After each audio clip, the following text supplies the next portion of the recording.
Hybrid regimes are interesting because they occupy the middle ground between democracy and dictatorship. So they have some features of dictatorship. They certainly don't have rule of law. They certainly have limitations on civil liberties, political rights, and the like. But they combine it with democratic decorations.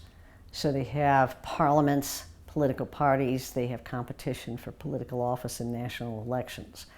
What makes them, I think, really, really interesting, aside from their hybrid character, hence the name, though they've been called a lot of different things, is that they are really a major component of the regime map now.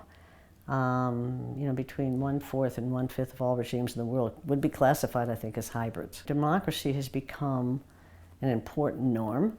It's harder for authoritarian regimes not to have some democratic features and not to, in effect, advertise themselves as something like a democratic system. The other thing is a little bit more difficult to explain, but I think that authoritarian regimes, many authoritarian leaders have figured out they could get what they want without going all the way down the road to authoritarianism. They can co-opt a lot of people by seemingly being democratic, and they can at the same time, have these elections, but they feel that they perform a lot of functions that are good for them to stay in power. They can always win them. They can smoke out the opposition. They can use it as a way to distribute patronage. So they no longer think that they have to be so hardline. Doesn't mean they're oftentimes not terribly repressive. They can be, but they don't have to be the kind of pure dictatorships of the past. Obviously, Zimbabwe under Mugabe has been a successful hybrid regime in the sense of being able to reproduce itself, despite economic catastrophe of various sorts, which is another interesting thing. They may originate a catastrophe, but they can also produce them. And the issue is, at some point, people are fed up. At some point, oppositions become more effective and united, etc. So that can change. Milosevic in Serbia was in power for 12 years. He was amazing for how he just, the wreckage of the wars, the economy, etc., but he stayed in power. So by success, of course, what I'm saying is that they reproduce themselves, not that they necessarily have wonderful performance. But Russia under Putin, in part because of Putin's policies, but in part because of some luck of the draw, energy prices in the 2000s. Putin has been very, very successful. And comparatively speaking, he's certainly been a lot more successful than his predecessor, Yeltsin, in terms of political order, in terms of Russian power, the international system, in terms of the performance of the economy. And so they can provide a quite viable alternative.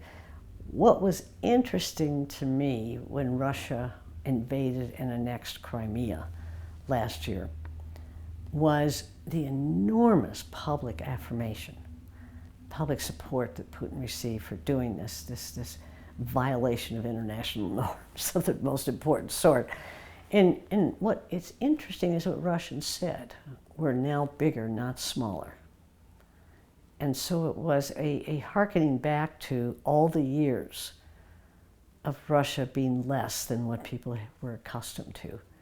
And now they were more again. They were growing again. So it was interesting how much Putin has responded to that sense of disappointment, of even shame for Russians.